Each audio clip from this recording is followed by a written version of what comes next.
Parcourant de longues routes de campagne, en passant par les villages typiques de la région de l'Ardèche aux maisons de pierre, une étroite route nous mène au-delà du hameau de Maisonneuve, vers l'éco-village du hameau des Buis.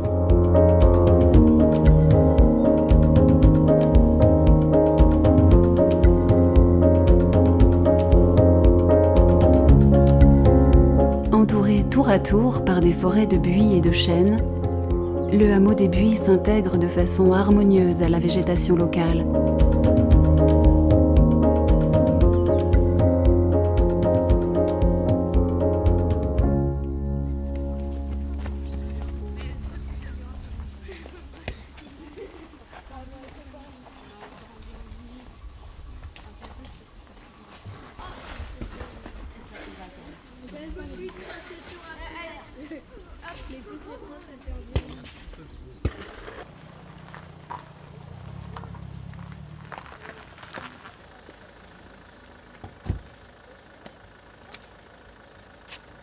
Comme chaque matin, vers 8h30, venant de différentes communes des alentours du hameau, les parents amènent leurs enfants à l'école La Ferme des Enfants, au hameau des Buis.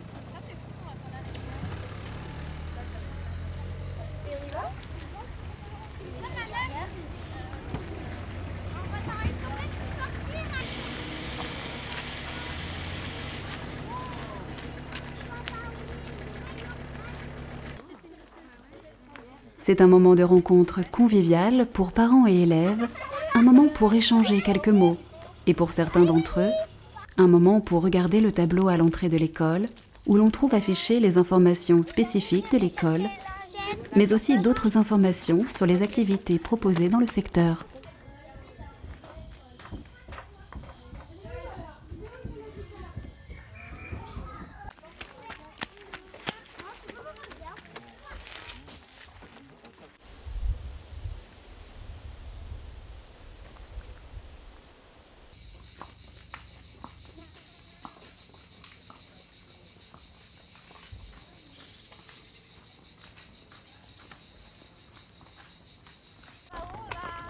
Ils ont soif, il faut les rentrer.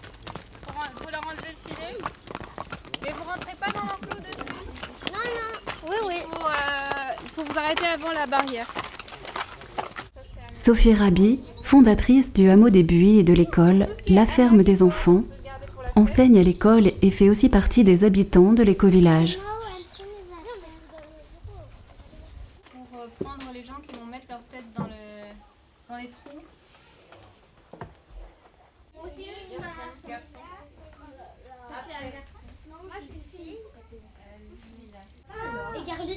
Attends, il y a un garçon.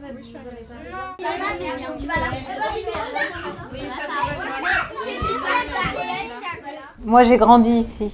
J'ai grandi ici, en Ardèche du Sud, dans cette zone assez sauvage, assez rurale, parce que mes parents, Pierre et Michel Rabhi, ont fait leur retour à la terre en tout début des années 60. Ils sont arrivés ici pour s'installer et pour réaliser leurs rêves et surtout pour essayer de se libérer d'un système qui ne leur convenait pas, parce qu'ils travaillaient tous les deux dans une usine de la région parisienne. Et nous avons tous grandi dans une ferme qui était constamment en évolution parce que c'était un chantier et parce qu'il fallait en quelque sorte conquérir cette vie étape après étape et c'était pas facile. Donc ce qui a fait qu'à un moment donné il y avait une base économique, ça a été l'élevage de chèvres. L'élevage de chèvres avec la production de fromage et la vente de ces fromages sur le marché. Ça a permis d'avoir un revenu régulier. Quand j'ai eu 18 ans, ma mère a décidé d'ouvrir la ferme avec une nouvelle activité qui était l'accueil d'enfants. Et j'ai participé à cet accueil d'enfants et j'ai commencé à devenir animatrice à la ferme. Donc ça a été la première pierre pour moi entre la première pierre de la pédagogie entre l'enfant et la nature, l'enfant et la ferme. Et quand je suis devenue moi-même maman, j'ai eu envie d'aller plus loin parce que j'avais une sorte de frustration de devoir m'arrêter au séjour de vacances. Je me suis dit, il est possible de faire plus pour les enfants dans un contexte comme celui-là parce qu'un contexte de ferme et de nature, c'est très riche. On peut apprendre énormément de choses à travers ça. Donc ça a été un point d'ancrage. Et l'autre point d'ancrage, c'était le fait que dans ma famille, on réfléchissait beaucoup. Donc il y avait des discussions sur la philosophie, sur l'histoire, sur l'humanisme, sur l'écologie.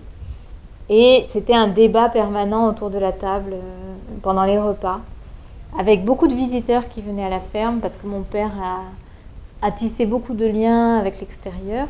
Et il y avait toujours des voyageurs, des penseurs, des politiciens, des artistes, voilà, qui venaient parler avec lui. Et j'entendais tout ça, et j'entendais toute cette réflexion. Et je me questionnais aussi. Je me suis demandé si finalement on était vraiment écologique avec nous-mêmes. En me questionnant là-dessus, eh bien, ça a encore rassemblé les pièces de mon puzzle et je me suis rendu compte qu'il y avait une cohérence à chercher entre l'accompagnement de l'enfant et les comportements du futur adulte qu'il allait devenir. Et du coup, ça m'a vraiment motivée, extrêmement motivée pour mettre en place une structure où on allait travailler sur ces thèmes-là. Donc je me suis mis à lire des ouvrages et j'ai rencontré bien sûr la pensée de certains pédagogues et de certains chercheurs, dont Maria Montessori, dont Alice Miller. Et la rencontre avec Alice Miller, pour moi, ça a été très très important, très déterminant, parce que c'est une femme qui a mis en évidence à quel point les comportements que nous avons à l'égard des enfants vont ensuite générer des comportements d'adultes et des comportements de société. Si nos sociétés sont guerrières, si elles sont nationalistes, si elles créent des divisions, eh bien c'est une conséquence de l'éducation. Donc moi j'ai vraiment eu envie de travailler avec l'enfant pour voir si on peut changer ça à la base. Voilà pourquoi en 99 j'ai ouvert dans la ferme de mes parents une école à la ferme basée sur la bienveillance, donc des comportements différents avec les enfants, donc basée sur la communication non violente, sur l'absence de punition, l'absence de récompense, sur l'absence de jugement, pas de cris et de colère contre les enfants. Et du coup, bien, on assiste à l'émergence d'êtres absolument merveilleux qui sont en pleine possession de leur potentiel de vie. Et ce qui ne veut pas dire qu'on est dans un idéal de comportement. Ce sont des enfants qui ont des émotions, ce sont des enfants qui ont des conflits, ce sont des enfants qui sont comme les autres, simplement la manière dont ils sont accueillis dans leur humanité est différente. Et du coup leur permet de construire un certain nombre de ressources et de compétences relationnelles, de confiance en eux-mêmes, d'empathie, qui laissent envisager l'émergence d'une société un peu différente de ce qu'on peut.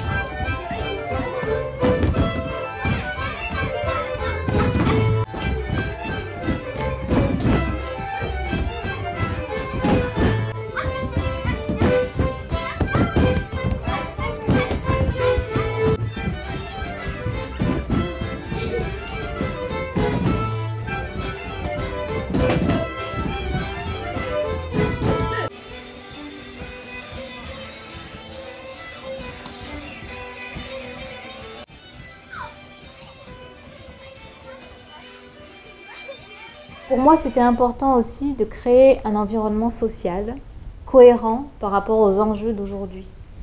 Parce qu'aujourd'hui, nous savons que les enfants qui naissent et qui grandissent aujourd'hui vont devoir affronter une situation qui n'a jamais eu lieu auparavant et qui s'exprime par l'épuisement des ressources naturelles, par des états de pollution qui n'ont jamais eu lieu auparavant dans l'histoire humaine, par une démographie qui n'a jamais été aussi haute. Et je ne pouvais pas me contenter de réaliser une école et de permettre aux enfants d'évoluer dans cette école en leur disant « vous allez à l'école, vous allez acquérir un certain nombre de compétences, vous allez passer peut-être des diplômes et ensuite vous allez arriver sur le marché du travail et vous serez des consommateurs et tout ira bien ». Aujourd'hui, on ne peut plus dire ça aux enfants. Je me sentirais vraiment dans un manque d'authenticité de raconter ça. Donc pour moi, mettre autour de l'enfant un environnement social innovant permettait aussi de lui démontrer que nous devons maintenant aller vers des alternatives au modèle de société tel qu'il est, au système tel qu'il est aujourd'hui.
de Langlois, est aussi éducatrice à l'école du hameau. Depuis 12 ans, elle s'occupe principalement des ateliers qui ont lieu tous les après-midi durant l'année scolaire.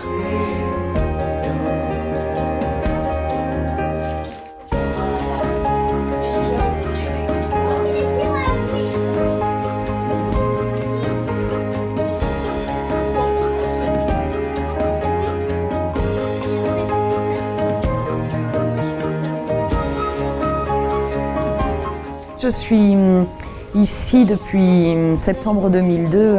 J'ai un regard un peu de longue date sur la pédagogie et surtout ce qu'elle apporte. Et puis nous sommes arrivés avec mon fils Élie, il avait à ce moment-là un peu plus de 2 ans et demi. Donc il a eu l'occasion de faire toute sa scolarité ici, de la maternelle à la primaire, jusque maintenant au collège, où il est en 4e et l'an prochain la dernière année du collège. L'école commence à partir de 8h45, par un temps collectif où l'on se retrouve tous ensemble. C'est un moment qu'on appelle le coin de neuf. Un moment où chacun partage ce qu'il a pu vivre dans la soirée, et enfin, depuis le moment où on s'est quitté la veille. Ça dure à peu près une demi-heure. Et ensuite, chaque enfant retourne en classe pour commencer le travail. Alors, les matinées sont organisées autour d'un programme. Chaque enfant a un programme pour la semaine. Sur ce programme, il est indiqué tout ce qu'il a à faire, que ce soit autour des mathématiques, autour de l'écriture, autour de la lecture aussi. Donc ça, c'est pour le matin. On termine la classe vers 12h15. 12h15, ensuite, pendant un quart d'heure, il y a un temps de tâches où les enfants ont un travail à accomplir, alors que ce soit nettoyer la classe, balayer, vider les poubelles. Ça peut être l'organisation autour de mettre la table. Donc il y a 4 tâches et les groupes tournent de semaine en semaine pour faire ces tâches-là.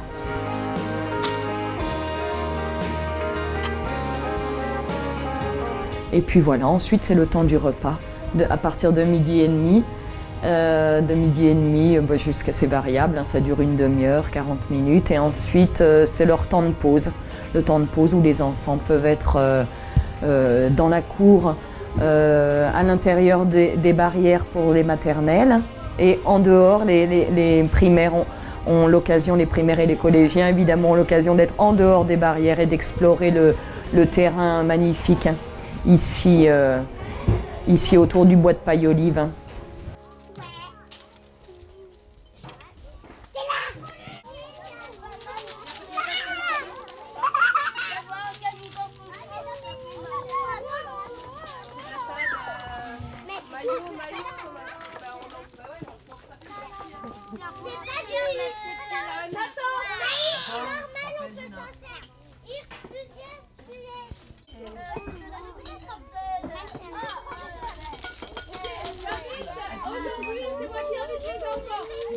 Avec une brosse à dents.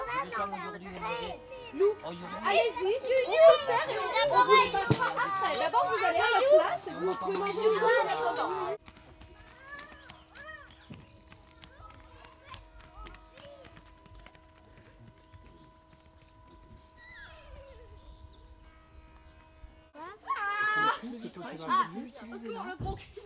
Essaye sur le pied gauche de la diamant de côté. Ah, on les met après? Il a fait tout à l'heure. L'école reprend ensuite à 2h.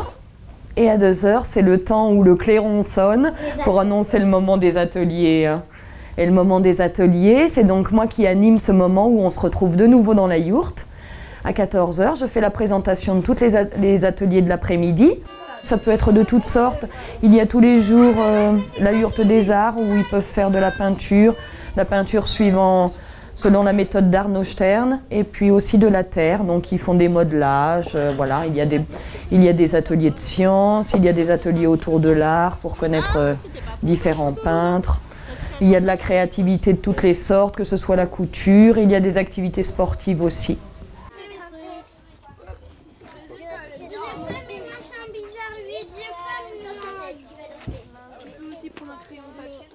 Jeff, tu fais des cornes?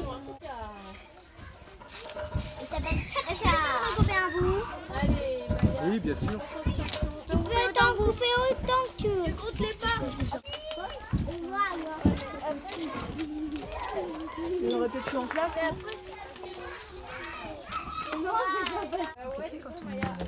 C'est une colle spéciale que j'ai ramenée.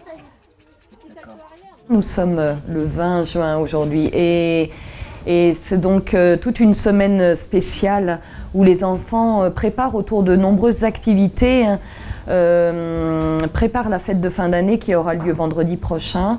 Et chaque année, nous choisissons un pays et cette année, le pays qui a été choisi est le pays de l'Égypte. Donc, la fête de fin d'année sera en lien avec l'Égypte. C'est une semaine spéciale qui n'est pas une semaine d'apprentissage et une semaine classique de ce qui peut être observé en classe.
Il y a beaucoup de scientifiques, de journalistes, de chercheurs, de penseurs qui expriment bien à quel point on est dans une impasse, dans un système qui ne pourra pas continuer.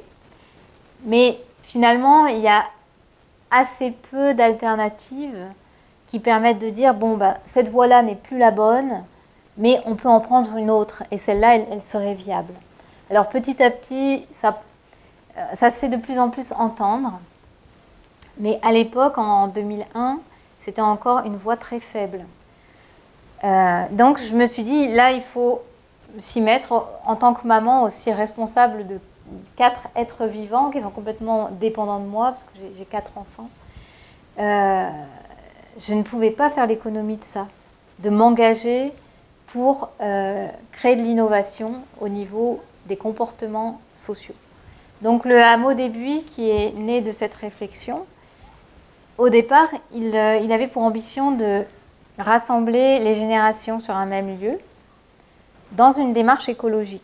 Est-ce qu'on est capable de vivre ensemble sur un lieu en diminuant notre empreinte écologique grâce aux efforts que nous allons faire sur les économies d'eau, les économies d'énergie, sur l'éco-construction, sur la récupération des eaux pluviales. En même temps, ça répondait à une problématique sociale qui est très forte dans nos sociétés modernes, qui est l'isolement et le manque de sens des vies des personnes âgées. Et donc, quand j'ai lancé cette idée un peu comme une bouteille à la mer, il y a eu énormément de réponses positives et de gens qui avaient envie de participer, qui trouvaient du sens à s'impliquer dans ce projet. Donc assez vite, on a rassemblé un collectif de retraités, de personnes retraitées, qui avaient entre 60 et 80 ans, on pourrait dire, et qui avaient l'envie de participer à créer un lieu qui rassemblerait l'école et des habitations pour ces personnes-là. Ce projet a évolué au fil du temps, au fil des années, et il est devenu éco-village à part entière parce qu'aujourd'hui, le hameau des Buis, c'est une vingtaine de logements, plus l'école, plus une ferme, plus un centre de formation. On est parti sur l'idée d'accueillir seulement des retraités et au fil du temps, les retraités ont dit « nous, on ne veut pas vivre en ghetto de retraités, on préfère vraiment brasser les générations ». C'est pourquoi il y a à peu près un tiers des maisons du hameau qui sont occupées maintenant par des familles aussi.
Laurent Bouquet est cofondateur et co-gérant du hameau des Buis. Il a largement contribué à assurer la coordination du chantier et le développement du site. Laurent est aussi un habitant du hameau et s'occupe entre autres de la gérance de celui-ci.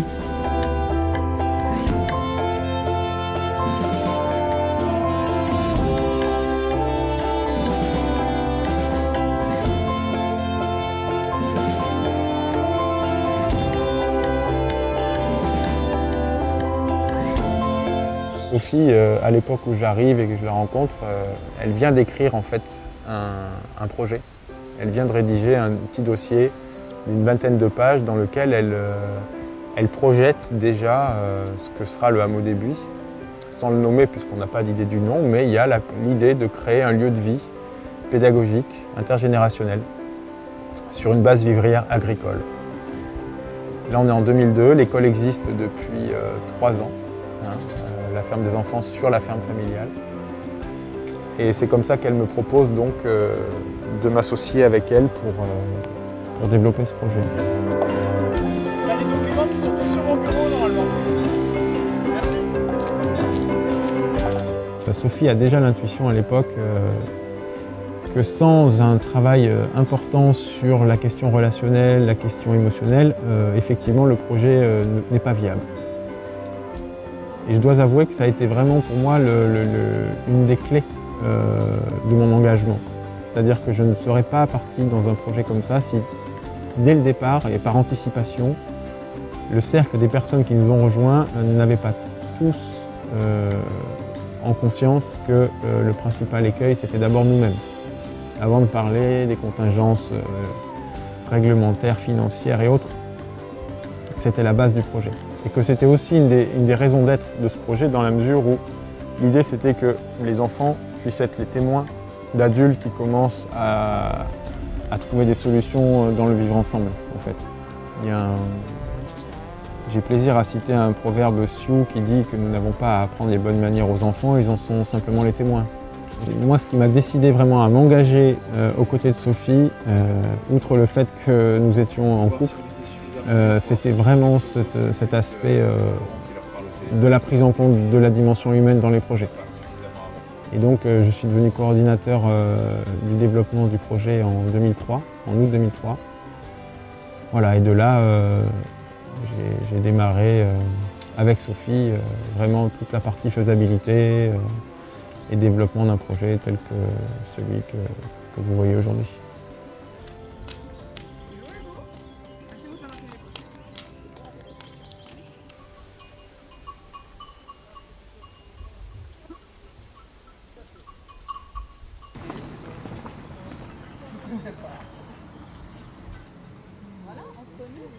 Oui, oui, elle est en bon état. Mais...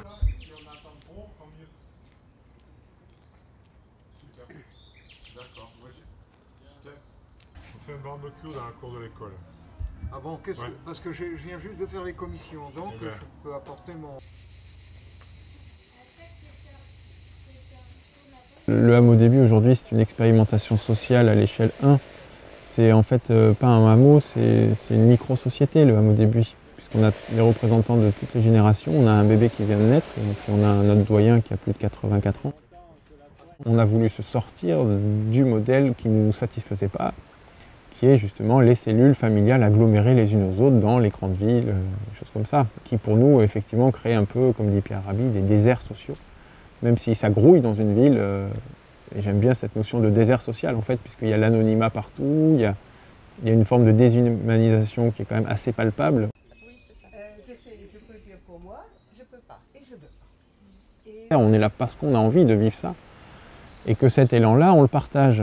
On le partage justement, c'est pour ça que pour moi je comprends vraiment le hameau comme un outil au service d'une certaine forme d'évolution sociale, sociétale.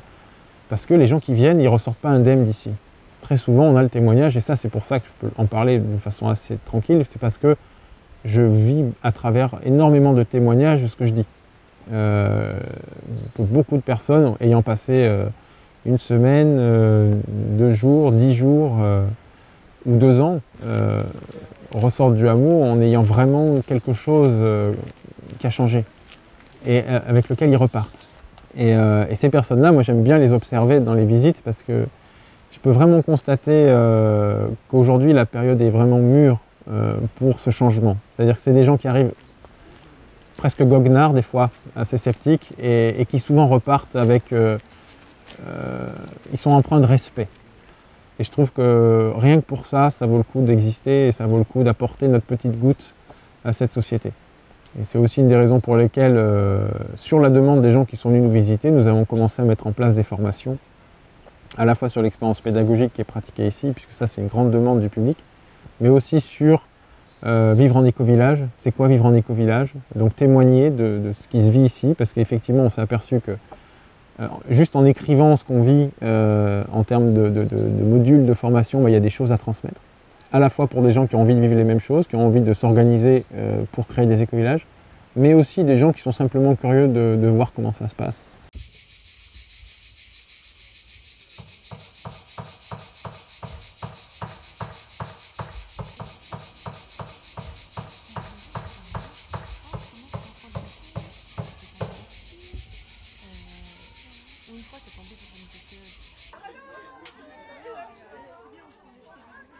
Françoise Janin est une habitante du hameau des Buis.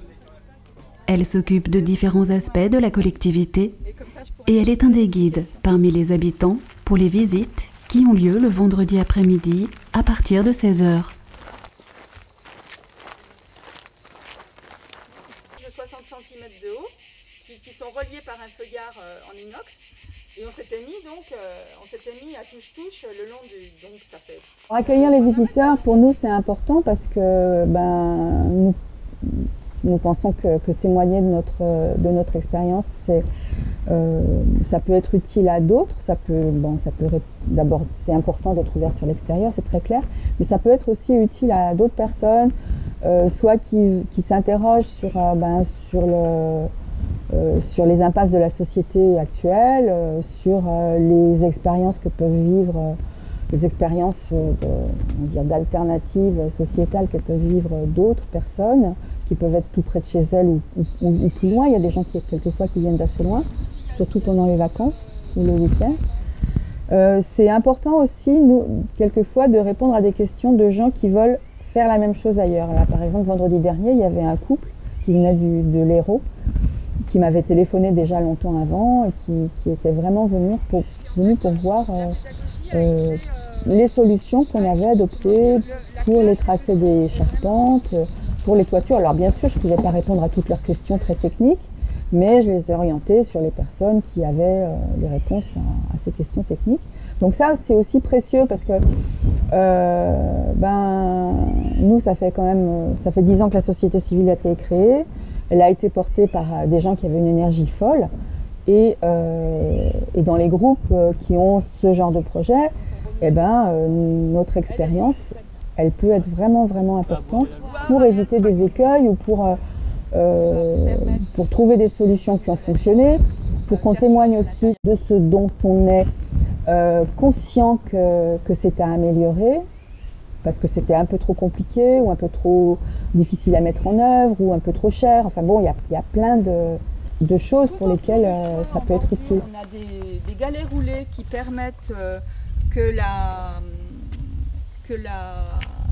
terre ne rentre pas dans le drain qui est en bord de toit.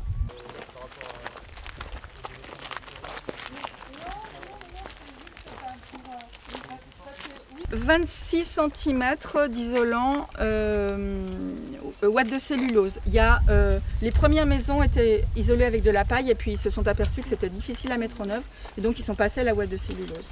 Et puis aussi témoigner donc, de nos réussites, en particulier sur tout ce qui est réussite au niveau matériaux de construction, économie d'énergie, structure juridique, solutions financières, enfin vraiment tout ça, nous on est vraiment heureux de pouvoir le partager parce qu'on sait qu'il y a 9 sur 10 des collectifs qui se mettent en route qui se cassent la figure et que nous on est bien contents de ne pas s'être cassé la figure grâce aussi à l'énergie incroyable des porteurs de projets, donc de Laurent et Sophie au départ. Puisqu'on fait attention à l'isolation, parce que ça veut dire qu'on fait attention à l'énergie, on allait faire attention aussi à l'eau.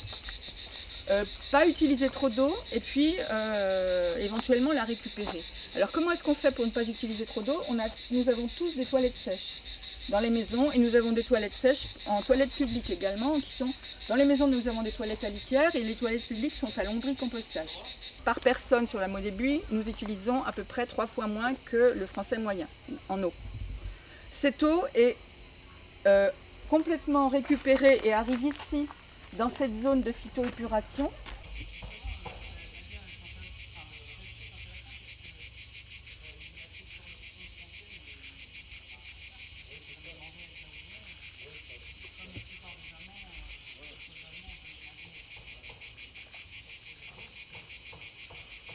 Donc tout le hameau des Buis en fait épure ses eaux dans cette zone-là et rejette des eaux en fait de qualité baignable dans la nature ou dans le double réseau qu'il y a, puisqu'on a eu la chance de pouvoir installer un double réseau qui permet aux gens d'arroser leur jardin en fait avec une eau qui n'est pas potable mais qui est de qualité baignable. Voilà. Alors pourquoi on arrive à des résultats aussi intéressants sur le plan sanitaire? C'est qu'on a résolu une pollution très importante en amont de cette problématique d'épuration, qui est en fait la deuxième cause de pollution des nappes phréatiques après l'agriculture, c'est les déjections humaines. Et que pour résoudre ces problématiques-là, il fallait les comprendre d'abord. Et en fait, on y allait à la recherche des causes de cette pollution-là. Et les scientifiques nous ont répondu qu'il s'agit des bactéries qui sont présentes dans nos intestins, de façon très naturelle et tout à fait normale, qui sont des bactéries dites anaérobies, c'est-à-dire qui vivent et se développent dans l'eau. Le fait que les matières fécales tombent dans autre chose que dans l'eau, et ben, quelques heures après, ces bactéries n'existent plus. Et du coup, on a résolu ce problème sanitaire majeur qui pollue quand même grandement nos nappes phréatiques et qui demande des adjuvants assez forts ensuite pour réinjecter de l'eau et la rendre potable. Moi, j'aime bien commencer la visite par ça parce que l'enjeu de l'eau est un enjeu majeur à l'échelle mondiale, hein, et que notre première nourriture, c'est l'air et la deuxième, c'est l'eau. On a souvent tendance à l'oublier. Mais je trouve que c'est vraiment important de partager cet enjeu-là et de savoir qu'en fait les réponses sont très simples. Alors il suffit pareil d'organiser nos vies un peu différemment. Et ça a été une découverte aussi qu'on va pouvoir apprécier même dans les maisons, c'est-à-dire que on a beaucoup aussi, on a fait beaucoup de découvertes en fait sur une notion qui nous échappait jusque-là, c'était le principe des gisements des énergies qu'on ne consomme pas. Et là c'est un peu le gisement de la pollution qu'on ne produit pas. Voilà, c'est un peu la même démarche, c'est-à-dire se dire, en fait, le fait d'agir sur nos modes de vie engendre, si nous acceptons, si nous consentons à travailler un peu sur notre mode de vie, et à le faire évoluer un petit peu, c'est-à-dire à nous rendre la vie peut-être un peu moins pratique, un peu moins facile, entre guillemets, mais parce qu'on y consent, parce qu'on voit le sens que ça a, à ce moment-là, on a des résultats absolument, vraiment incroyables, vraiment.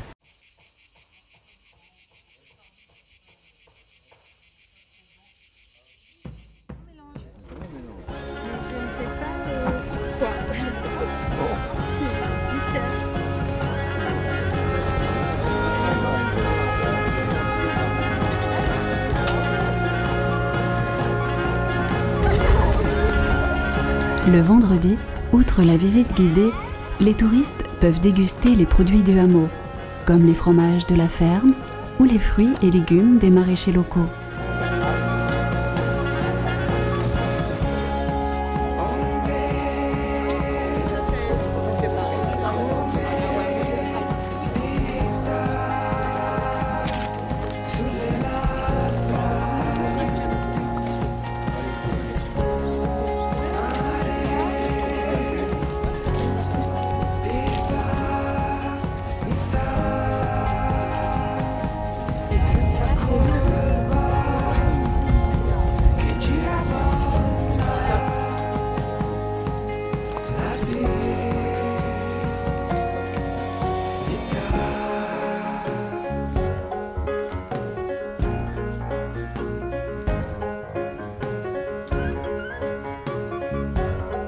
Le hameau des Buis est un lieu de visite aussi par les gens en promenade, à pied ou en vélo. Ils se retrouvent à passer par la petite route qui traverse le hameau. Le vélo n'est pas seulement de passage au hameau des Buis, car beaucoup d'habitants et de travailleurs décident de l'utiliser comme moyen de transport, à l'intérieur même du hameau.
Alain Moulard est un des bénévoles du hameau des Buis. Il est le chef de chantier solidaire qui permet la restructuration de la maisonnette qui hébergera bientôt la boulangerie du hameau.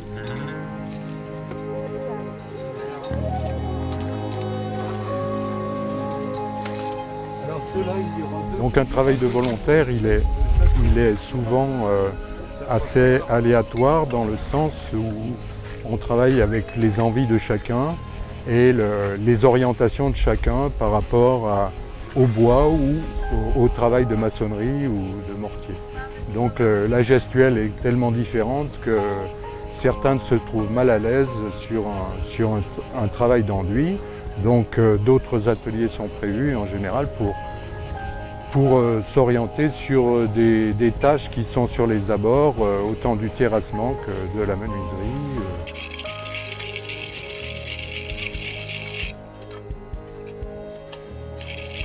Ici, le but, c'est non plus de travailler avec de la terre, comme c'était dans la première période de construction, parce qu'on travaille sur un enduit classique.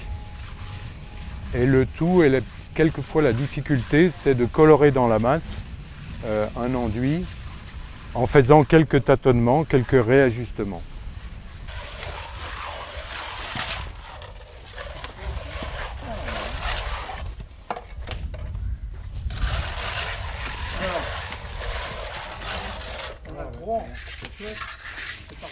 Sur un chantier comme celui-là, les défauts peuvent servir à agrémenter et à modifier le résultat dans un sens esthétique. Le tout, c'est que les défauts soient mis en valeur. Toi, tu étais en légère surcharge. Les volontaires viennent aussi de formation d'architectes ou de formation de pharmaciens, paramédicales, ou volontaires qui ont déjà travaillé sur d'autres chantiers.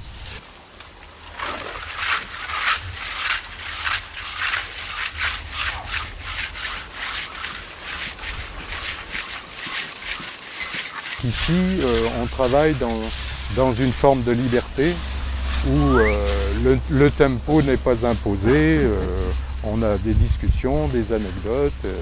De toute façon, ça c'est la cale qui va nous permettre de bloquer les deux. Il y avoir quelqu'un qui s'occupe des dosages, des approvisionnements. Il y a quelque chose que j'aime bien partager souvent avec les gens qui nous demandent, c'est que l'origine même du projet est bénévole.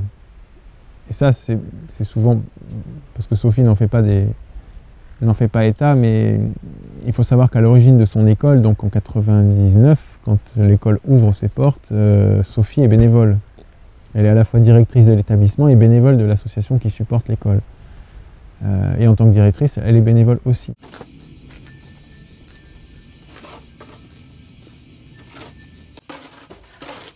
Et du coup, nous avons dû prendre nos propres responsabilités sur un chantier non conventionnel et du coup nous faire aider aussi par des personnes qui ne sont pas qualifiées et qui seraient là bénévolement. Finalement, on s'est senti complètement à l'aise de le faire parce que cette énergie et cette dynamique bénévole étaient là depuis toujours. Il remplissait la bétonnière. Il venait tout doucement, hein. Clac, bien sur les jambes, hop, clac. Donc fatalement, on n'a pas de scrupules à aller demander l'énergie bénévole des personnes parce que nous-mêmes nous sommes placés dans cette dynamique-là. En même temps, ça aura un effet négatif. On pourrait dire qu'ici, toutes les idées sont confrontées avec bienveillance et avec l'idée que petit à petit la réalisation sera sans doute mieux si justement il y a confrontation et complémentarité entre les différentes propositions d'un projet. On a 15 jours pour faire ça.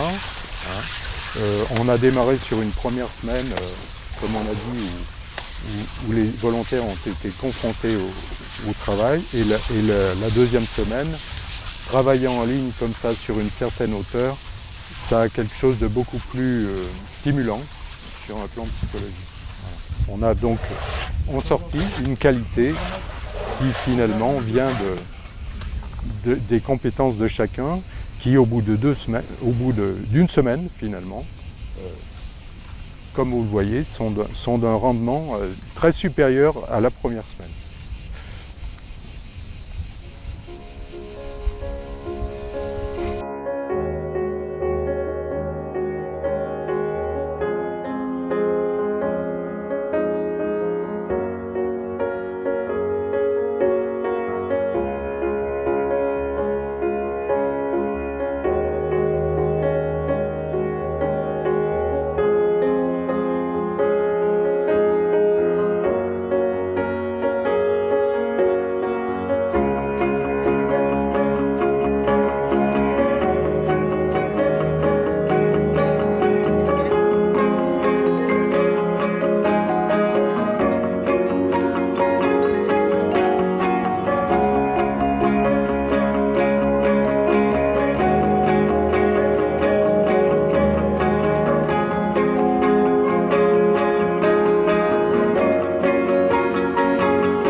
Jacques et Denise Claire sont un couple d'habitants de longue date. Ils ont adhéré au projet du hameau des Buis, presque à son tout début. J'ai entendu parler du hameau en 2004 par des voisins dans la ville où j'habitais, c'est-à-dire à Alès, très près d'ici, dans le Gard. C'est en 2006 qu'à l'occasion d'un stage de communication non violente à Lyon, nous avons rencontré de résidents, de candidats résidents de ce projet qui nous ont raconté toute l'évolution qui était en cours, le projet de construction et ses développements. Eh bien, le soir même, on était décidé. La vie au hameau, c'est une bonne occasion d'apprendre à se connaître. C'est une école de perfectionnement de soi, si j'ose dire. Je ne sais pas comment l'exprimer autrement, mais... Oui, c'est une école. C'est une école. Il est impossible de s'endormir sur ses acquis au hameau. Nous avons un très très grand plaisir à échanger entre nous sur des sujets tout à fait variés. Bon, bien évidemment, nous pouvons parler du hameau, hein, c'est notre sujet principal. Nous pouvons parler également d'écologie, éventuellement de nos familles qui sont à l'extérieur. Il m'a semblé, mais... Et ça, c'est un des pivots de la vie collective ici. Se retrouver une fois par semaine pour échanger cœur à cœur, si on a quelque chose à se dire, ou alors carrément pour discuter d'un sujet qu'on a convenu en commun. En fait, c'est un moyen de s'enrichir mutuellement, de garder le lien et d'entretenir une bonne ambiance dans le hameau. La seule personne bénévole qui a été là toute la semaine, parce que Nicolas n'est pas là, il était à Duplex avec Nicolas. Nicolas n'est pas là. Freddy a fait quelques rares apparitions. Merci Freddy. Et donc, voilà, c'est Ludo qui... Je sais si comme ça il aura pas fait le voyage pour rien. Et Jamie pourra finir la terrasse. Hein? Comment? Formidable. Il n'a pas fini exactement ce qu'il voulait faire. Quand un problème pratique se pose, en quelque domaine que ce soit, on décide de former un groupe de travail ou groupe de réflexion qui réfléchit à la problématique. Donc chaque semaine, au tout début de semaine, le lundi matin, on réunit les bénévoles qui sont présents, on fait le planning de la semaine, ensuite chacun se répartit ses tâches.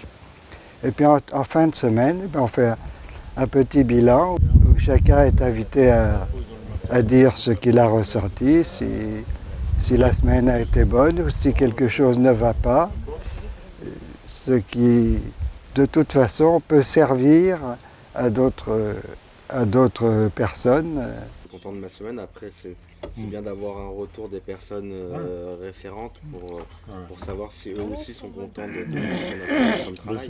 Il est bon de dire ce qui va, mais aussi ce qui ne va pas. L'un et l'autre sont constructifs. Et c'est dans cet esprit qu'on essaye de faire toutes nos réunions. La deuxième chose qui doit se passer la semaine prochaine et qui est très importante, je dis pour Auré, c'est l'enduit de la maisonnette. Oui. Et mettre aussi des bâches sur la terrasse devant. Dès que Jamie aura fini, parce que tant qu'il n'a pas fini.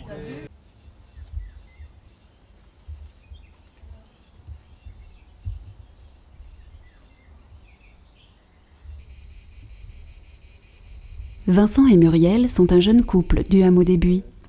Après avoir été postulants, pendant une période d'intégration, ils viennent d'emménager dans le collectif avec leurs 2 enfants. On est arrivé en Ardèche suite à une prise de conscience entre Muriel et moi et surtout très attiré par l'école, la ferme des enfants. Ça a été le point de départ, je pense. Muriel a rencontré Sophie Rabi lors d'une courte formation sur la pédagogie Montessori. Et ça a été une révélation pour elle. Donc on s'est dit ben, on va tenter l'expérience. Donc on a fait la demande à la ferme des enfants pour une place pour Alexis. Et ça a été le déclencheur. Donc après ça, moi je me suis lancé aussi dans une formation chez Terre Humanisme pour devenir animateur en agroécologie. Et tout ça s'est mis en route et puis on est arrivé en Ardèche. Et progressivement, ben, on a fait connaissance de la ferme, du hameau. Et ayant un projet aussi un petit peu, projet agroécologie, qu'on voudrait éventuellement faire naître en Belgique, ben on s'est dit que passer par le hameau et vivre dans le hameau, ce serait une bonne solution pour pouvoir et comprendre cet esprit de vie collective. Le fait de venir habiter ici, pour nous, c'est une expérience et c'est aussi un défi parce que on croit en ce genre d'habitat, mais en même temps, vivre ensemble, on n'a pas été éduqués pour. Nous, on vient tous les deux d'une famille où on vivait chacun dans sa petite maison bourgeoise et chacun chez soi avec des haies, etc., où personne ne communiquait avec les voisins. Et on croit en ce genre d'habitat groupé. Mais en même temps, on ne sait pas si ça va nous plaire, si on va s'y faire. Et on espère que oui, on pense que oui, mais voilà, c'est jamais. Donc c'est... On vous dira quoi dans un an? Un nouveau défi. C'est un nouveau défi, oui. C'est vrai. Suite à la formation que j'ai faite avec Sophie en 2012, moi je suis institutrice primaire, donc c'est l'équivalent de maître d'école ici en France. Et donc ça a répondu à toutes les questions que je me posais en tant qu'institutrice et à tout ce qui ne me convenait pas dans le système public. Et donc je me suis dit que notre aîné, il avait 6 ans l'année passée, et donc on allait devoir choisir une école pour lui pour qu'il fasse ses primaires. Et pour moi, c'était impossible de le mettre dans une école publique, ayant travaillé dans ces écoles-là pendant plusieurs années, et sachant qu'il y avait d'autres écoles comme ici qui existaient, c'était inconcevable de le mettre dans une école publique. Donc c'est donc pour ça qu'on a fait la demande pour qu'il vienne ici, parce que ça répond la manière dont on respecte les enfants, la bienveillance avec laquelle on leur parle, etc. Mais pour moi, c'est indispensable si on veut que la société et le monde changent. Si les enfants ne sont pas éduqués de cette façon-là, il y a très peu de chances que les choses bougent. Si on les éduque avec de la violence, de l'autorité, etc., ils sauraient être que comme ça aussi, eux.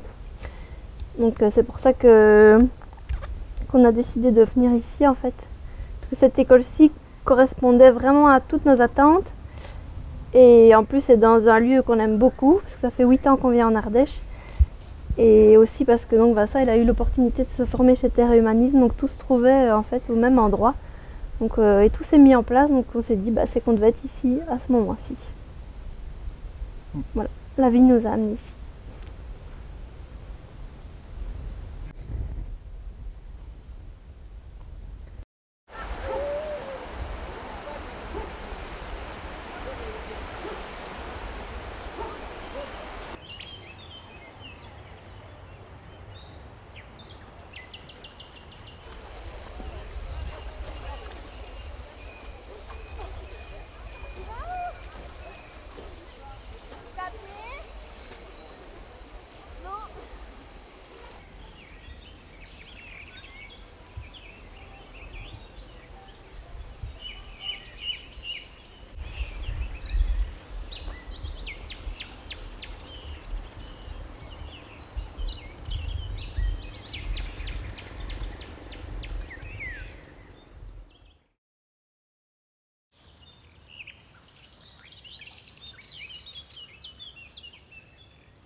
Marco Lucien habite au hameau avec sa famille. Il est d'abord arrivé en tant que parent d'élèves à l'école, puis comme maçon sur le chantier de construction. Il s'occupe maintenant principalement de la production du fromage du hameau des Buis.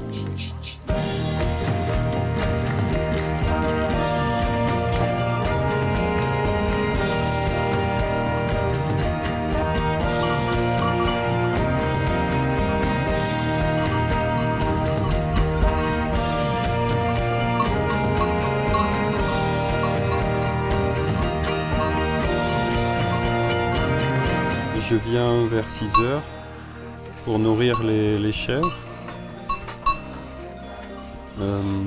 Et pendant qu'elles mangent, je vais préparer la nourriture pour les cochons, récupérer le petit lait de la fromagerie et puis rajouter des déchets de cuisine, les choses que l'on récupère à la cuisine ici collective ou alors chez les habitants du hameau. Tout ça pour les cochons.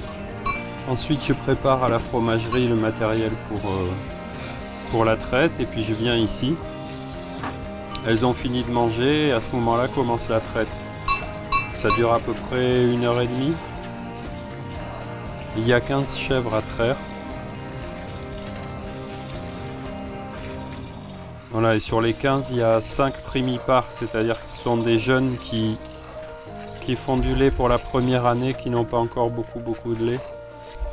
Donc elles passent ici une par une, sur ce petit quai de traite. Elles aiment bien parce que ça les soulage et puis elles ont une petite friandise. Je leur donne des granulés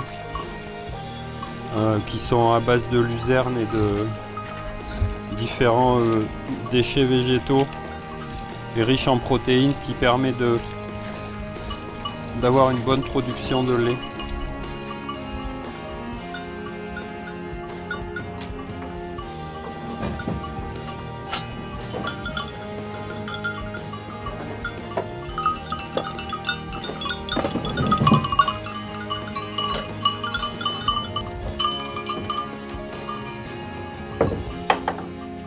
Vers 8h30, 9h moins le quart, quand la traite est finie, il y a soit un woofer qui est ici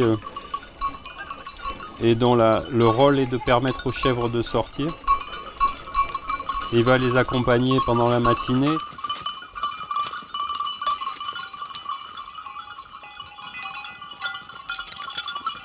Elles sortent tous les matins pour aller se nourrir dans le bois de paille olive à côté de la ferme ici.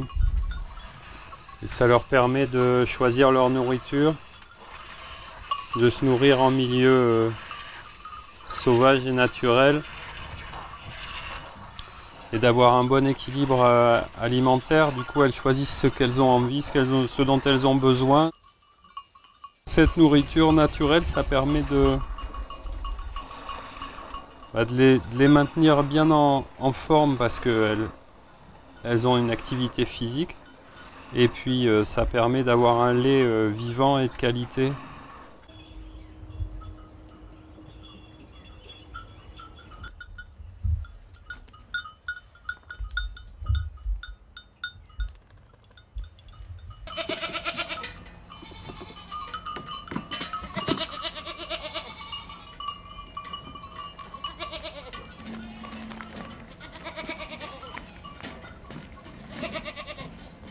On est arrivé avec ma famille en 2007 ici, donc avec Fabienne, ma compagne, et nos 2 enfants, qui à l'époque avaient 3 ans et demi, 4 ans et 5 ans et demi. Nous, on n'était pas bien satisfaits de ce qu'ils vivaient à l'école. Et donc on a cherché des écoles différentes qui pourraient nous apporter ce qu'on souhaitait comme cadre scolaire pour nos enfants. Donc on est venu ici lors d'une journée portes ouvertes et puis on a été séduit et on a décidé de déménager, de se rapprocher d'ici. Et ensuite j'ai été recruté pour travailler sur le chantier qui commençait à cette époque-là. Donc cette fromagerie, c'est la 3e année, non la 2e année qu'elle fonctionne. Moi, je me suis installé comme chevrier fromager au début de l'année dernière, début 2012, et l'année d'avant, je m'étais occupé des chèvres qu'il y a ici, dans le cadre plutôt d'une année sabbatique. Après toutes les années de chantier ici, j'avais envie de vivre autre chose. Et donc j'ai eu envie de m'occuper des chèvres. Avant-hier, je traite la chèvre, je mets le lait à cailler. Hier, le lait caillé, je le moule. Aujourd'hui, je démoule sur la grille pour qu'il commence à sécher, je sale. Une des choses qui permet d'avoir vraiment un lait de qualité, donc un fromage de qualité, c'est que les chèvres, elles aient une vraie vie de chèvre. Et une vraie vie de chèvre, ça veut dire pouvoir sortir tous les jours plusieurs heures en balade. Ça fait partie des règles un peu de bon sens que j'essaye d'avoir ici avec les animaux pour qu'ils soient et en bonne santé et paisibles et donc on ait du bon lait pour faire du bon fromage. Donc je réinstalle la table pour aujourd'hui. Là, le fromage qui va ressuyer, c'est-à-dire perdre son humidité de surface. Ça, ce sont des moules pour faire des picodons, les fromages traditionnels locaux de Drôme-Ardèche. Un peu de sarriette. Cueilli et séché par Françoise, qui sort les chèvres de temps en temps. Elle en profite pour ramasser de la sarriette.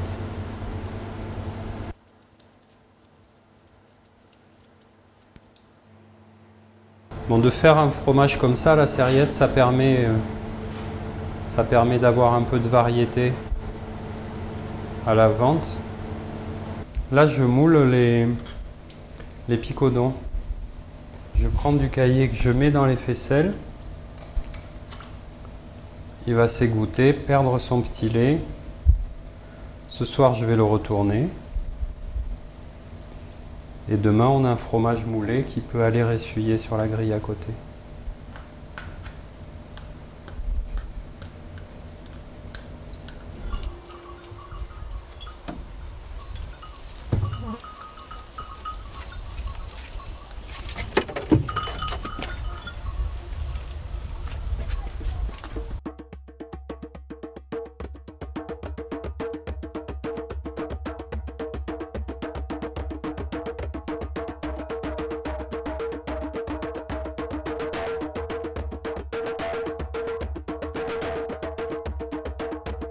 Ce que j'aime aussi au hameau des Buis, c'est le fait que la vie artistique ait sa place dans la vie de tous les jours.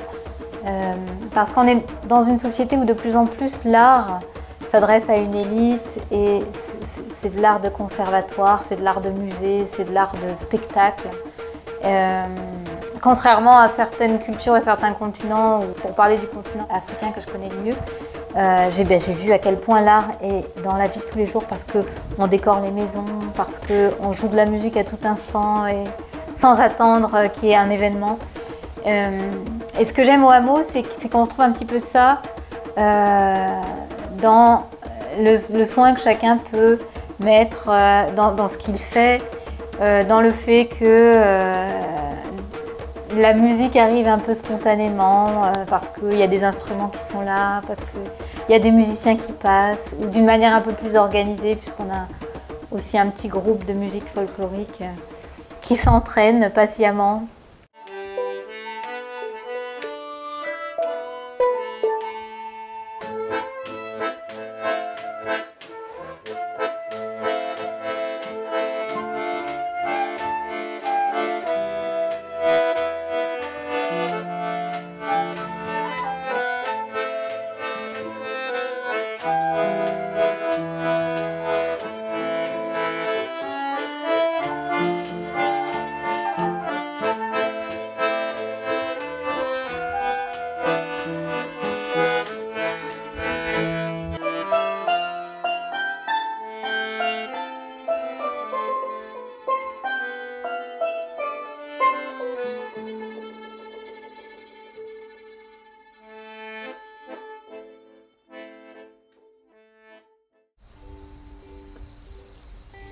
Tăiere las trenas de m'embastire ser el teu camarada quan junts marxarem seré el teu camarada ningú no ho sabrà deixa'm venir, deixa'm no, amor meu, no.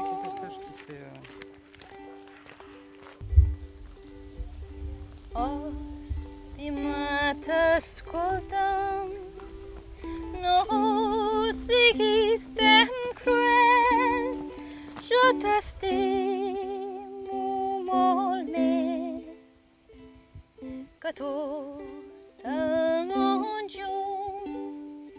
Jo t'estimo molt més, tant que no ho sé dir. Deixa'm venir, deixa'm. Sí, amor meu, sí.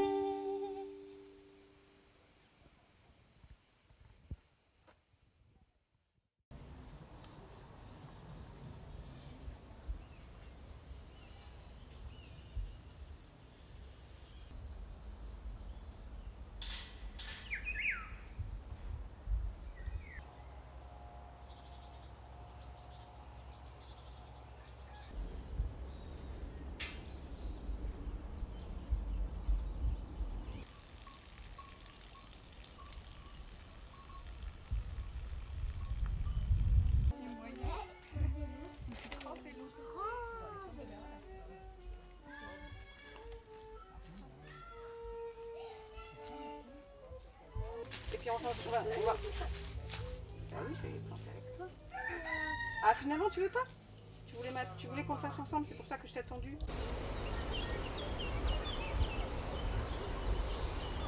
Mathieu Davin est un jeune habitant du hameau. Il est arrivé comme bénévole avant de décider de s'installer sur place et de relancer le projet de maraîchage. Il s'occupe entre autres de la serre du hameau des Buis.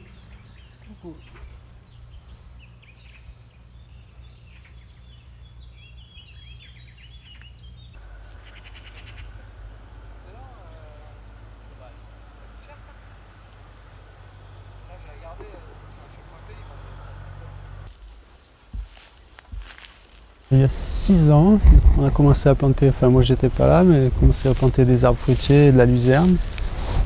Et l'année dernière, on a commencé un peu à faire du maraîchage ici, dans un petit groupe, on était 7-8. Mais c'était plus de manière récréative en fait, on était là un peu pour s'amuser, donc pour passer du bon temps dans le jardin. Et depuis 1 an, avec Daniel, là, on a envie de faire quelque chose de plus sérieux et de plus productif, quoi, pour nourrir l'école et les habitants du hameau. Et ce pourquoi on s'est installé ici, c'est vraiment pour que les gens du hameau participent, pour que les enfants, pour que les personnes âgées viennent et nous aident à faire le jardin en fait. C'est vraiment ça le premier objectif, c'est de créer du lien à travers une activité comme ça qui a du sens. Sachant qu'on commençait à s'installer en maraîchage, là on a fait marcher un peu le réseau, on a glané autour à Terre et Humanisme, et des amis qu'il y a autour, des amis maraîchers, pour nous aider à commencer à avoir des graines de qualité. Et après il y a quelques semenciers aussi comme Cocopelli, Biogerme, Germinance. On a acheté des semences à eux en complément, ce qu'on n'avait pas pour la première année pour commencer. Et là bien sûr l'objectif c'est de conserver ces semences. Au mois de janvier, on a recouvert le sol avec des cartons et 10 cm de paille. Et il a plu beaucoup en janvier-février, donc là maintenant les cartons ont complètement disparu. Et c'est tous les vers de terre qui sont remontés à la surface, qui se sont reproduits sous le carton et qui ont changé vraiment l'aspect du sol sur 5 cm. Quoi. Ils ont fait tout le boulot pour nous, on n'a rien fait là. La chance qu'on a ici, c'est d'avoir ce potentiel. On n'a pas besoin d'aller à l'extérieur pour faire des marchés. On vend nos produits directement à l'école. Tu vois, le matin je cueille, je les apporte à la cantine et à midi c'est transformé et c'est presque digéré, quoi. Et j'apporte aussi le reste aux habitants. Voilà. Donc l'idée c'est l'autonomie alimentaire du hameau.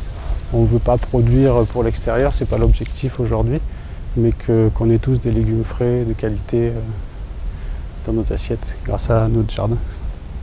Notre grosse difficulté c'est l'eau en fait. Donc l'objectif c'est de récupérer l'eau de pluie de toutes les habitations et de faire des bassins de rétention d'eau. Tout ça par gravitation en utilisant la pente naturelle du terrain. L'eau du hameau arriverait jusqu'ici, jusqu'au bassin qu'on est en train de creuser. Et on récupère aussi les eaux grises, donc toutes les eaux quand les habitants prennent leur douche, font leur cuisine. Elle va dans la phytoépuration et après elle arrive ici jusqu'au verger. Donc elle est utilisée une deuxième fois. Nous on pulvérise les plants avec du purin d'ortie, de consoude et de prêle. On mélange les trois et toutes les 2 semaines je pulvérise les plantes. Et c'est ça, en fait ça renforce les défenses immunitaires des plantes. C'est naturel, c'est des plantes qu'on va chercher à la rivière. Et du coup on n'utilise aucun produit chimique évidemment quoi, grâce à ça, et les plants sont en forme, quoi. Ça n'a pas vraiment été un choix de vivre de manière alternative, c'est venu tout seul en fait, c'est venu naturellement. En voyant comment ça se passait, je me suis dit c'est ça qui me convient et c'est ça qu'il me faut. Pour moi le hameau c'était le résultat d'un cheminement en fait. Avant de venir ici, j'ai fait du woofing dans plusieurs fermes. Et je suis venu ici, je suis reparti, j'étais bénévole, woofer. Et il me manquait une seule chose ici, c'est les jardins. Donc soit je partais, soit je mettais ça en place.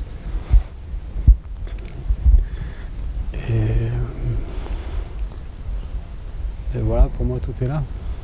On reçoit énormément de visites, il y a beaucoup de gens qui viennent visiter ce lieu et qui sont inspirés par ce qui se passe ici et qui essaiment. Voilà. Et puis on vient là, on réfléchit, on dit tiens, une école alternative, un mot un peu différent, des jardins. Les gens viennent ici, prennent des idées, puis reproduisent et les passent à leurs amis. Et ça, c'est en train de se développer. Il y a les oasis en tout lieu, il y a de plus en plus de fermes qui font du bio. Je ne sais pas quoi te dire de plus. Je pense que ça s'essaime, quoi, tu vois. On essaime tout ça. Moi, ce qui me plaît ici, c'est qu'on propose autre chose. On n'est pas là on n'est pas dans la critique du système actuel. On fait autre chose, quoi. On propose autre chose.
Comme la plupart d'entre nous, eh bien, j'avais des blessures, j'avais des doutes, j'avais de la maltraitance en moi, et j'en ai encore.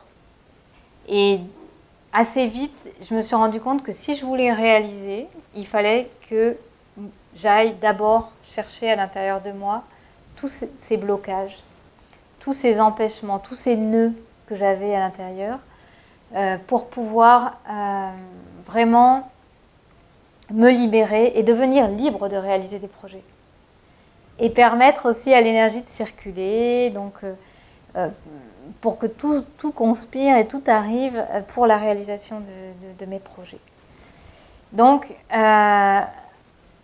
des projets comme la ferme des enfants et le hameau des Buis, c'est aussi un très beau prétexte pour se guérir soi-même et se transformer soi-même.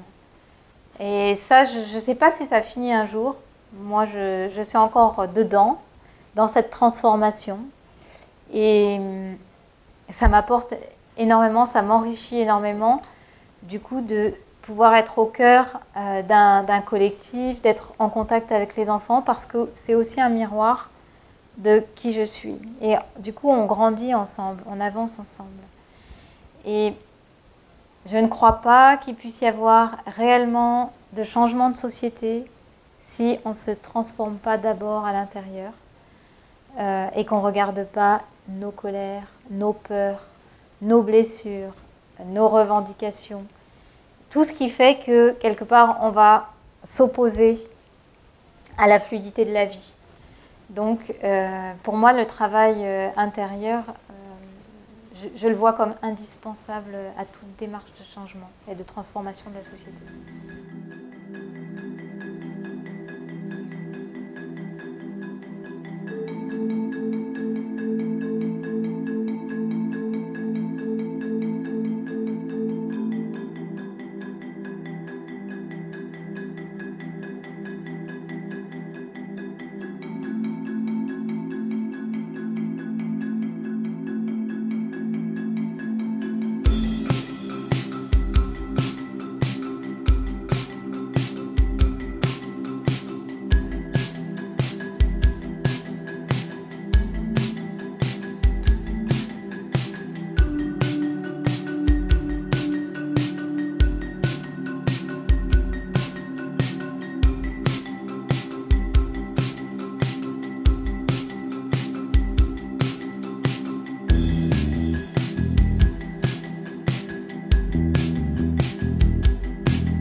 Thank you.